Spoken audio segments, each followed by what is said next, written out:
예, 정치권 소식 알아보겠습니다. 오늘도 스튜디오에는 한나갑 한반도 평화재단 총재 나와 계십니다. 어서 오십시오. 네, 안녕하십니까. 대표님, 오늘 그 왜 박근혜 대통령이 이 43개인가요? 이 언론사 국장단 편집국장 회동을 네. 하지 않았습니까? 네. 어떻게 보셨어요? 그 어떻게 예, 평가하십니까? 제가 그걸 전부 보진 못하고 예, 그 종편에서 그 얘기하는 걸 잠깐 들었습니다. 예, 그런데 솔직히 말씀드리자면 3년 몇 개월 만에 예. 그런 행사인데 국민의 기대를 100% 충족시키기에는 아직도 박근혜 대통령이 이 옛날 그런 모습에서 크게 변한 거 없지 않느냐.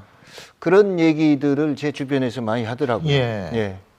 왜 그렇게 생각하시죠? 우선 이번 선거 결과에 대해서 대부분 이 국민들은 이 정부 여당에 대한 심판이다. 예, 이런 생각들을 하고 있는데 청와대에서는 그건 이 정부에 대한 심판이 아니고 결국 이 정치권이 재편되는 과정이다.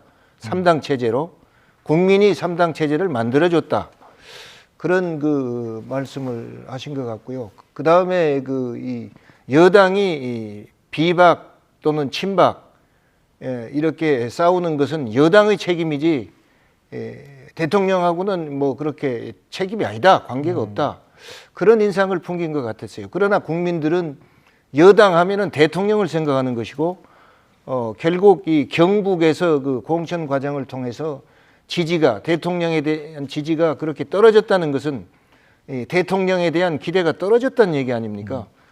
그렇기 때문에 청와대 계신 분들이 이런 민의의 그 변화를 대통령한테 솔직하게 전달하는 그런 일에 좀 적극성을 띄었으면 좋겠다. 예. 그 생각을 해봤어요. 예. 그리고 어쨌든 다음 달 초에 3당 대표 회동도 있고 뭐 사안마다 여야정 협의체를 가동시키겠다 이렇게 네. 얘기를 하는데 예. 그렇게 되면은 지금보다는 그래도 좀 나아지지 않을까요? 결과를 저도 주시하고 있습니다. 예. 왜 그러냐면 박근혜 대통령 취임 초기부터 미국의 대통령들이 그 공화당 상원 원내 총무와 예. 또 민주당 상원 원내 총무 또 부통령, 예. 하원 의장 이렇게 해가지고 매주 부시 대통령 때 그 백악관에서 말이죠. 예. 오자 회동을 했거든요. 이 5사람이 미국의 장래를 결정하는 겁니다. 예, 그렇게 해가지고 결국 여야 간의 쟁점을 거기서 소화시키고 소화가 못된 것은 나와서 그대로 이 민주당이나 공화당 자기 당의 입장을 얘기하고 그랬습니다. 예. 그런데 우리나라에서는 그런 여야 정 협의체 이런 것이 제대로 작동되어 온 적이 없습니다. 예. 예. 이제 박근혜 대통령의 임기가 1년 10개월 남았는데 예. 더구나 여소야대인데 예. 대통령이 그 권위 가지고 여야당을 합의시킬 수 있을까? 그에 대해서는 저는 조금 회의를 갖고 있고요. 그리고 이 제1당이 된 더불어민주당이 이제 옛날하고는 다른 방향으로서 이 국정에 대한 이 책임을 느껴야 됩니다. 그렇게 해서 반대만 하는 야당이 아니라 이제는 국회를 끌고 가는 국민의 기대에 부응하는 그런 야당이 된다는 생각을 해야 돼요. 철저하니. 예. 그렇게 해야 책임 있는 이 국회에서의 그 결정이 나오는 겁니다. 그리고 여당은 대통령께서 나를 반대한 것은 내 적이다. 이런 생각을 하시지 마시고 내 의견에 반대한 사람은 내가 포용할 대상이다.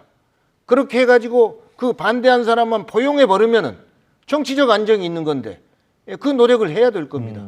이렇게 해서 운영의 묘를 기하지 않는 예. 한 또 야당이 국회에 대한 책임지는 그런 정당으로서 변모하지 않는 한 이 여야정 협의회가 순탄하게 가기는 어렵겠다. 저는 그런 생각이고요. 예. 그리고 이번 19대 마지막 국회에서 그동안에 쌓여있던 그 법안을 얼마나 처리하느냐 이것은 박근혜 대통령이 이제 이란 방문 이후 귀국해 가지고 이 소위 여야정 3당 원내 그 대표. 교섭단체 예. 대표들하고 모여가지고 어떤 결정을 내리고 그것이 예. 실천되느냐 여기에 따라서 그 판가름이 날 겁니다. 예. 알겠습니다. 자, 새누리당 얘기 잠깐만 여쭤보겠습니다. 네. 요 당선인 총회를 가셨다고 하는데 오늘도 사죄한 모양이에요. 단체 반성문도 발표하고 어떻게 보십니까? 그 사죄도 했지만 또 친박 비박끼리 서로 니 탓 내 탓 이런 싸움이 있었습니다. 예. 언제나 그럽니다. 잘 돼가는 집은 전부 뭉쳐요. 그런데 이 잘 못 돼가는 데는 이 책임 소재 가지고 치고받고 이런 게 있습니다. 예. 그렇기 때문에 이 사죄하는 건 좋지만은 그러한 양상을 보이는 것은 국민한테요 오히려 사죄가 진실인가 하는 것을 예. 의심하게 만들었는데 앞으로 여당은 이제 어쨌든 집권당이니까 여당인 것입니다. 그리고 모든 정치적 책임은 예. 여당한테 있어요. 예. 앞으로 잘해 주시길 바랍니다. 근데 우리 대표님 비대위원장 얘기 있던데요. 예. 새누리당. 그런데 저는 이 언론에서 그러는데요. 제가 언론에서 그런 게 아니고요. 예. 제가 직접 예. 인터뷰를 했어요. 권철현 아니 글쎄 상임고문하고. 그런 분 얘기 저 들었어요. 예. 그러나 이 당에서 저한테 뭐 얘기해 보신 적 없어요. 예. 그리고 당에서 결정된 바도 없지 않습니까? 예. 예. 그런데 이런 얘기에 답한다는 것은 잘못하면 말입니다. 떡줄 사람한테 물어보지도 않고 김치국 마시는 격이 되는 것입니다. 예. 그래 제가 이거 말하기에 적절치 않는 그런 질문 같아요. 아, 예, 예, 예. 예. 아니 그냥 이름이 오르내리가 그래가지고 제가 여쭤본 거고요. 아유, 물까지 잡수시네 이거. 죄송합니다. 자, 지금 더불어민주당 얘기도 좀 해봐야 되는데 문재인 전 대표하고 김종인 대표 사이에 지금 뭐 말이 왔다 갔다 어긋나고 뭐 이제 둘이는 만나지 말아야겠다는 식으로 얘기도 하고 어떻게 보세요? 신의가 깨진 거지요. 예. 예, 그리고 김종인 대표가 이 당에 와가지고 그랬잖아요.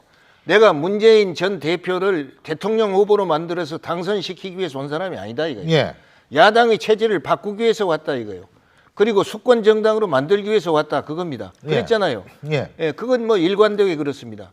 그런데 이번 총선을 통해서 제1당이 되고 보니까 그 공을 주장할 사람은 김종인 대표예요. 아. 예. 그러니까 앞으로 내가 당을 끌고 가서 수권 정당으로 만들어 주겠다 이겁니다. 예. 안 그렇습니까? 예. 그리고 문재인 대표에 대해서는 부정적 시각이 있어요. 이 앞으로 대통령 될 사람으로 인정을 안 하는 것 같아요. 누가요? 김종인 대표가. 예. 그리고 한참 나에 비해서 어린 사람이다 이거요. 아. 그러니까 내가 당신보다는 말이에요. 이 정당을 끌고 가는 데 있어서도 이 우위고 예. 또 정치를 소화하는 데도 우위다. 이런 자부심을 갖고 있는 것 같아요. 예. 그렇기 때문에 과거에 이제 저 비례대표 파동 때는 말이죠. 나 안 해 이러면 예. 나 갈 거야 이랬는데 지금은 간다는 얘기가 아니에요. 내가 계속 맡아가겠다 그 얘기입니다. 예. 뭐 어쨌든 국민의당 얘기도 안 할 수가 없는데 여기도 뭐 안철수 천정배 공동대표 체제는 12월까지 가는 모양이에요. 근데 이제 원내대표를 뽑아야 되는데 박지원 원내대표 전 원내대표죠. 더불어민주당 박지원 의원이 뭐 추대 얘기를 나오니까 일단 짐을 지겠다 뭐 이랬던 모양인데 어떻게 보십니까? 그건 국민의당에서 알아서 하겠죠. 국민의당에서요. 예. 근데 예. 거기에서도 예. 지금 여러 가지 얘기가 나오는 건 물론 좋지만 물론 이게 경쟁이 있고요. 갈등으로 번지면 안 되는 거 아니에요? 결국 그것이요. 예. 마무리 잘 되면요. 예. 화합의 계기가 되는 것이고 아하. 어느 단체나 어느 조직이나 어느 정당이나 서로 경쟁하고 또 심하면 대립이 있는 것이고 예. 비난도 있고 그렇습니다. 예. 그러나 그 결과가 아하. 이 생산적으로 발전적으로 마무리되느냐 안 되느냐 그 차이지요. 예. 국민의당이 그런 자본이 있다 하더라도 생산적으로 발전적으로 소화할 능력이 있으면은 예. 그건 이 당 발전에 보탬이 될 겁니다. 예, 그렇군요. 이게 요새 정치 얘기를 하려면요, 3당을 골고루 다 얘기를 해줘야 돼가지고 예, 좋습니다. 그렇게 해서 이 3당 체제가요, 예. 다당 체제가 예. 제대로 뿌리 내렸으면 좋겠어요. 그래야 국민이 정치 선택의 폭이 넓어지는 거죠. 선택권을 갖게 되는 것입니다. 예, 알겠습니다. 오늘 말씀 여기까지 듣죠. 고맙습니다. 감사합니다.